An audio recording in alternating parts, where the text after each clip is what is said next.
Hello दोस्तों, मेरा नाम सरफराज है और आप देख रहे हैं एफएससीपी सॉल्यूशन।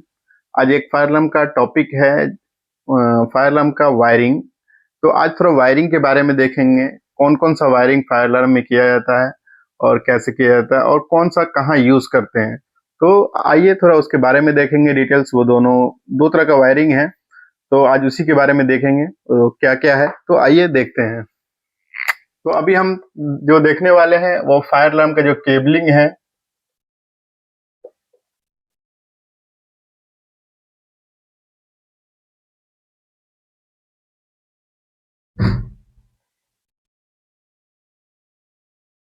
केबलिंग या इसको आप वायरिंग भी बोल सकते हैं,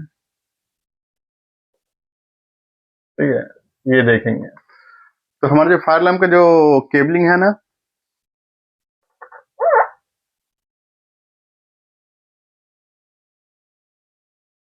ये दो तरह का होता है, ठीक है। इसको हम देखें, दो तरह का हम केबलिंग बना देते हैं, जो इसका वायरिंग, ठीक है। एक होता है क्लास ए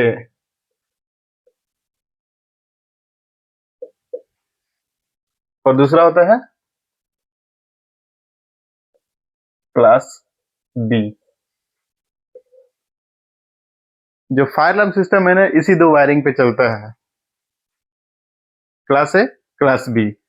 अब भाई ये क्लास ए क्या है, क्लास बी क्या है, ये माइंड में आया होगा। इससे पहले क्या है, सिर्फ केबल कहीं डालना था, केबल डाल दिए, डिवाइस कनेक्ट कर दिए, खलास, ठीक है ना। लेकिन अभी हम देखेंगे ये क्लास ए क्लास बी क्या है, ठीक है। फायर अलार्म में दोनों यूज होते हैं, ठीक है। तो सबसे पहले हम देख लेते हैं क्लास बी, ठीक है। बाद में हम देखेंगे क्लास ए, ठीक है। पहले हम देखेंगे क्लास बी क्या होते हैं। इस क्लास बी में क्या होता है, समझिए ये हमारा एक फायर अलार्म पैनल है, FACP, ठीक है। यहां से लूप निकला, या लूप सॉरी, फायर का केबल निकला। अभी हम मैं लूप और उसका बात नहीं कर रहा हूं, ठीक है। केबल निकलेगा एक प्लस माइनस, ठीक है। चलिए ये प्लस, इसका माइनस, ये यहां से अभी आउट है, ठीक है। यहां गया पहला डिटेक्टर, उसके बाद वहां से दूसरा, फिर वहां से तीसरा, और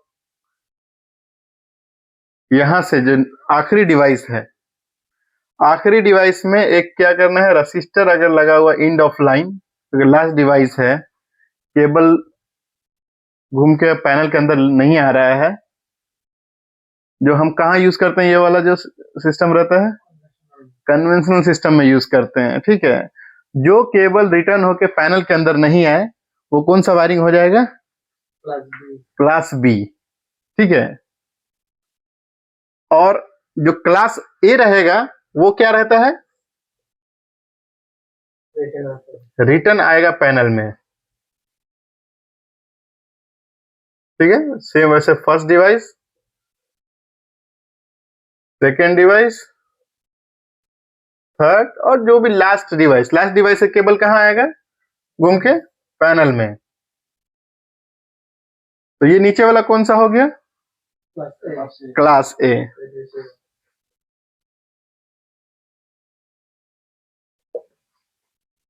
क्लियर, कोई डाउट है। अब कोई भी पूछेगा क्लास ए क्लास बी कहाँ क्या होता है, वो बता दोगे, क्लियर है। तो अभी क्लियर हो गया क्लास ए क्लास बी जी। अभी हम कुछ एग्जांपल अगर तुमको पूछें, ये क्लास बी का बता दो कहाँ यूज करेगा, एक क्लास ए का कहाँ यूज करेगा, तो कोई सिस्टम को लेकर तो कोई एक पैनल का नाम बता दो, जैसे कि कौन से सिस्टम में यूज करेंगे। तो फायर अलार्म में जो FM200 में भी कर सकते हैं, क्लास बी का, क्लास बी यूज करता है FM200 में, FM200 पैनल में हो गया, ठीक है।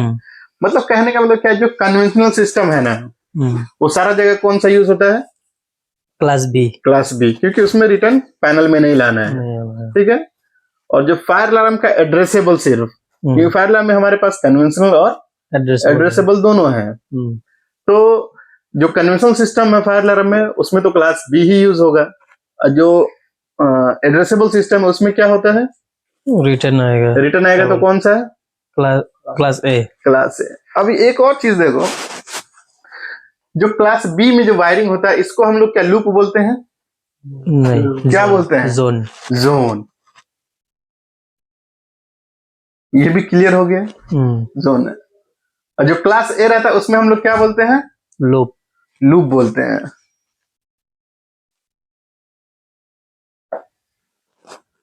क्लियर?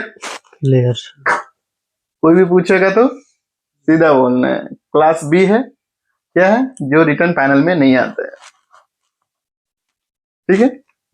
और क्लास से कौन सा हो गया, जो रिटर्न आता है पैनल में। अभी क्लास देखो, जो एड्रेसेबल सिस्टम है ना फायर अलार्म का, इसमें भी कुछ कहीं कहीं किसी किसी पैनल में ऑप्शन है ऐसा करने, क्लास बी ऑप्शन करने का है।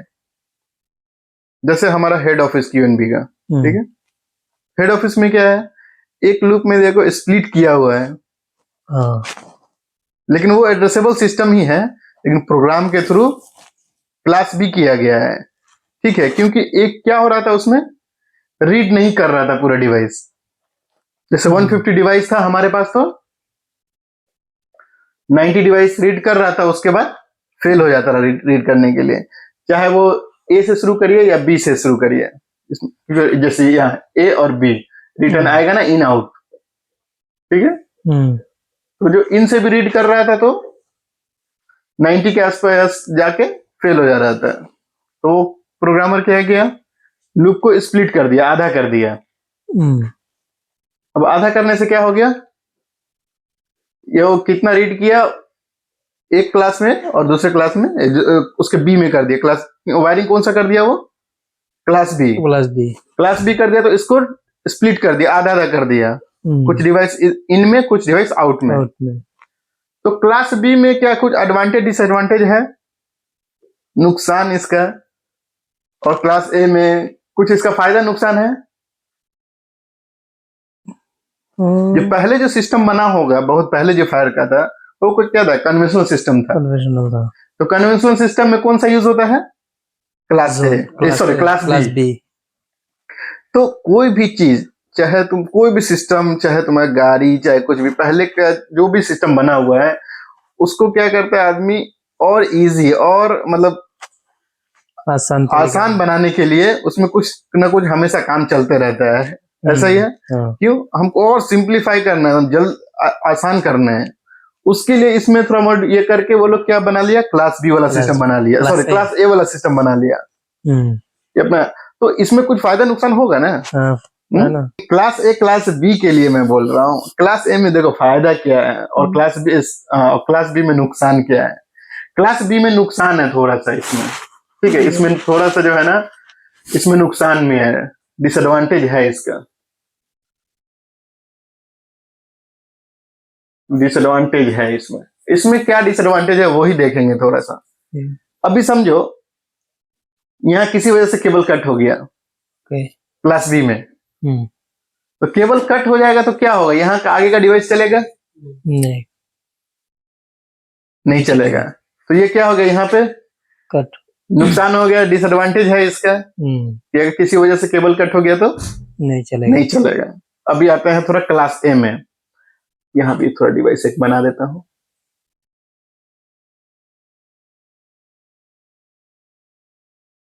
ठीक है। अभी समझो कि यहां से एक केबल कट हो गया, ठीक है, तो क्या ये पूरा डिवाइस चलेगा? चलेगा। क्यों? क्योंकि इसको पावर इन से भी आ रहा है, आउट से भी आ रहा है, इसीलिए ये चलेगा। अभी ये क्या है, दो देखो, अगर जैसे ये क्या है, अभी क्लास ए वायरिंग हो गया, अगर कनेक्ट कर दिए तो,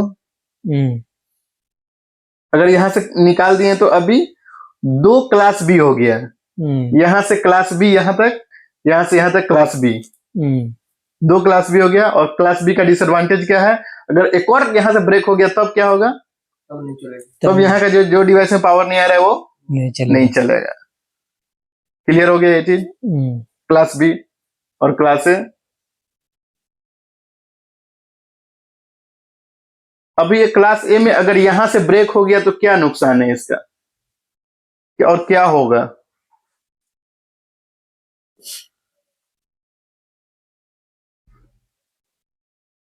पता नहीं। इससे नुकसान कुछ नहीं है, सिर्फ एक पैनल में फॉल्ट आएगा कि जो सेंड कर रहा था डाटा सिग्नल, वो यहाँ आउट में इसको नहीं रिसीव हो रहा है, ठीक है, जो पावर जा रहा था इन से आउट में, तो उसको बस एक फॉल्ट आएगा कि क्या है, ओपन लूप, ठीक है, लूप ओपन जो रहता है ना, लूप ओपन या लूप फेल, ये अलग अलग पैनल में अलग अलग सिस्टम रहता है सबका, ठीक है। समझ में आ गया? लूप फेल यानी तो ओपन लूप, उससे कुछ नुकसान नहीं है, बस एक पैनल में फॉल्ट रहेगा भैया। तो हमको क्या करना रहता है, इस ढूंढना पड़ता है कहाँ ये लूप ब्रेक है। क्लियर है? तो इसमें अच्छा कौन है? क्लास ए। क्लास ए। क्लास ए में हमारे पास क्या क्या फायदा है?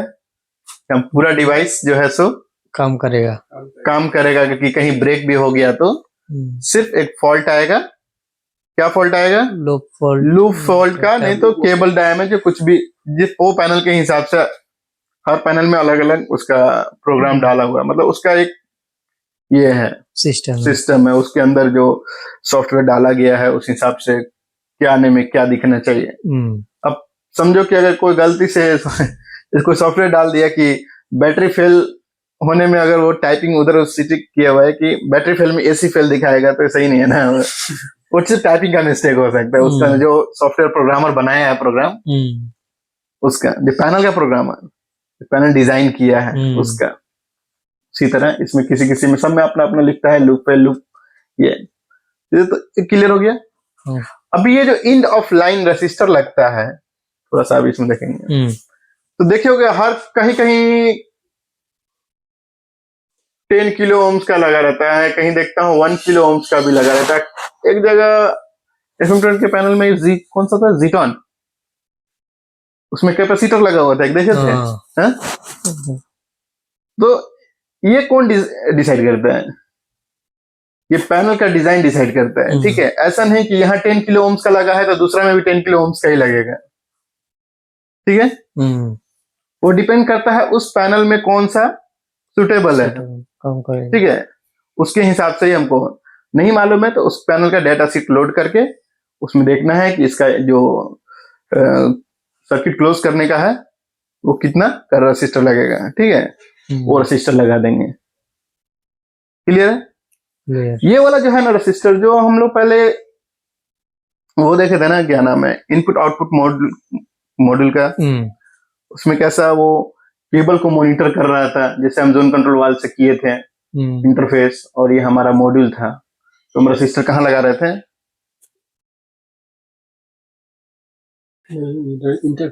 इंटरफेस के साथ मॉड्यूल वो रेसिस्टर लगाया था। अब बीच से कहीं केबल कट हो जाएगा तो ओपन सर्किट का हमारे नहीं आएगा, मॉड्यूल में नहीं, ओपन सर्किट का ट्रबल आएगा हमारे पैनल में। मॉड्यूल से आएगा वो, उधर वो सामने वाला उसमें कुछ होगा तो नहीं दिखाएगा। हाँ, अभी समझो ये रेसिस्टर को अगर तुम मॉड्यूल में ही लगा दिए और ये केबल कट हो गया तो ट्रबल नहीं आएगा ना। वही चीज क्या होता है, कभी कभी तुम देखे होगे कि जो कहीं बहुत परेशान हो गया काम करते करते, तो क्या करता है, यहाँ से रेसिस्टर उठा के पैनल के अंदर डाल देता है, पैनल नॉर्मल हो गया। ये करना चाहिए नहीं। अगर यहाँ से केबल ब्रेक हो गया तो क्या इसको फॉल्ट मिलेगा? नहीं मिलेगा, क्योंकि इसको जो ब्रेक हो जाए तो डिवाइस ही काम नहीं करेगा उसमें। वही है, डिवाइस काम नहीं करेगा और पैनल में फॉल्ट भी नहीं आएगा। फॉल्ट कैसे उसको पता चलेगा कि फॉल्ट आया? वो रेसिस्टर के वजह से ही पता चलता है कि पैनल में फॉल्ट है। अगर रेसिस्टर तुम पैनल के अंदर लाके लगा दिए कन्वेंशनल सिस्टम में, यहां तुम एक रेसिस्टर लाके लगा दिए, उसके बाद इसको केबल भी तुम ले लिए, डिवाइस होना हो अभी काम करेगा, पावर है तो। अगर किसी वजह से यहाँ ब्रेक हो गया, पूरा डिवाइस तो बंद है, पैनल भी नॉर्मल है, कुछ पता ही नहीं है, तो क्या होगा? कुछ फायर आएगा तो काम फायर नहीं आएगा तो करेगा। ये डिवाइस काम नहीं करेगा। हम्म, पैनल नॉर्मल है। उसके बाद क्लाइंट पकड़ेगा किसको? कॉन्ट्रैक्टर को। कॉन्डक्टर को। कौन काम किए हैं, क्यों नहीं डिवाइस एक्टिव हुआ। इसीलिए हमेशा रजिस्टर कहाँ लगना चाहिए? लास्ट डिवाइस में। लास्ट डिवाइस में, एंड ऑफ लाइन। ठीक है, कहीं भी ध्यान देना है इस चीज को। कहीं भी काम करते हो ऐसा नहीं, अगर पैनल में भी लगा हुआ है जहां रजिस्टर, ट्राई करो उसको निकाल के कहाँ है लास्ट में लगाने के लिए। ठीक है, सेम किसी भी दूसरे, एक तो हो गया ये इसके लिए, क्या नाम है, डिटेक्टर्स के लिए हो गया। कहीं कहीं साउंडर भी देखे होगे, क्लास ए क्लास बी वाला भी साउंडर है, देखे हो। जैसे क्लास बी का साउंडर जो है ना, एक तो नॉर्मल जो कन्वेंशनल साउंडर है जो जाके एंड ऑफ लाइन में लग रहा है, जैसे हमारे जीएसटी का पैनल यूज कर रहे हैं, उसके लास्ट में जाके लगा हुआ है sound, end of line register. ठीक है, और किसी और क्या नाम है, हमारा एक ब्रांच है दुकान ब्रांच, उसमें तो लूप साउंडर का भी लूप घूम के आ रहा है। वो कौन सा हो गया, जो लूप रिटर्न आएगा तो पैनल के अंदर क्लास ए। क्लियर हो गया, क्लास ए क्लास बी, कोई डाउट नहीं है, कहीं भी कर सकते हो। कोई पूछेगा तो क्लास ए में हम, क्लास बी में हमको क्या ध्यान देना है, वो रजिस्टर को, रजिस्टर हमेशा कहाँ रहना चाहिए? लास्ट में रहना चाहिए, फर्स्ट में नहीं लगाना है, चाहे पहला डिवाइस में या नहीं तो पैनल में नहीं लगाना है, नहीं तो आगे कुछ प्रॉब्लम होगा तो हमको पता नहीं चलेगा। क्लियर? कोई डाउट? चलो ठीक है।